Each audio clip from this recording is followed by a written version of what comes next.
Event that draws people from all different backgrounds, age groups, cultural diversities, and political views is not an everyday event.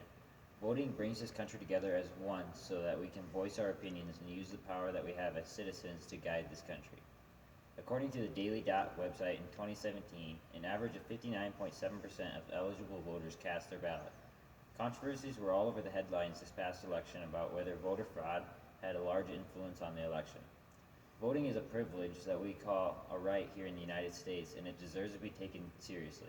A form of identification should be required to vote across all polling stations of the United States. First off, voting is something that we as citizens in the United States should take seriously because it decides the fate of our country.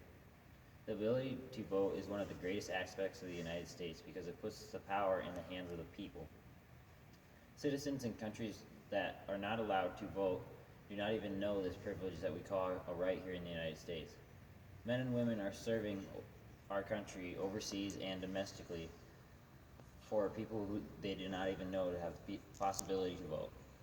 Next, every citizen of the United States should have a form of identification or it should be easily acquired.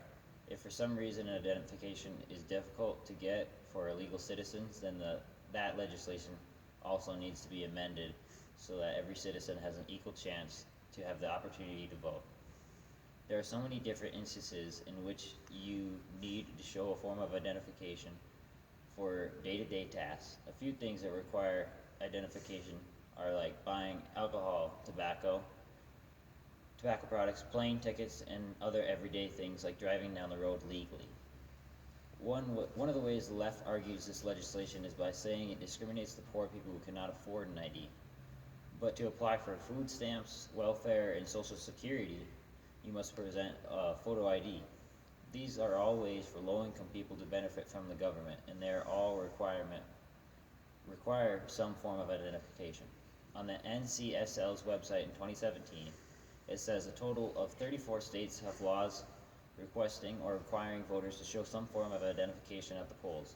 This requirement for showing a form of identification is not a way to discriminate people from coming to vote. It is only a measure to help prevent special interest groups from bribing people who are from different countries to vote a certain way.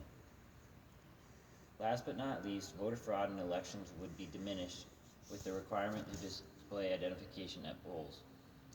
Voter fraud was a topic brought up constantly in the 2016 presidential election. Voter fraud, no matter whether or not you claim it to be true or not, is difficult to measure when there is no requirement to show who is voting. Voter fraud is argued both ways in every election. One side says it's happening, the other side says it's never happening. A requirement to show identification would put an end to this needless bickering that takes place in every election. Many people believe that voter fraud could not actually affect the outcome of the election, but with the proper organization and the right election, it could be the difference in who wins the election. According to the Elite Daily's website in 2014, Republican Todd Thompson was elected Oklahoma's 25th District State Representative in 2005 by 2 votes. Whether voter fraud influenced this election or not, this demonstrates that voter fraud can actually affect elections. Voting is something to be taken seriously, and allowing the possibility for voter fraud is happening is irresponsible on the government's behalf. Voters should hear information regarding the policies that the candidate is going to put into action rather than the meaningless arguments that cannot be proven with the current policy. In conclusion, a form of identification should be shown to vote at all polling stations across the United States. This legislation is only a small implication that should not affect legal citizens of society. This policy needs to be put into place, and if the system is making it hard for illegal Americans to get an identification, then that is another topic that needs to be looked into. Voting is a task that citizens should take seriously and should be an important decision that all citizens decide because it decides the fate of our country.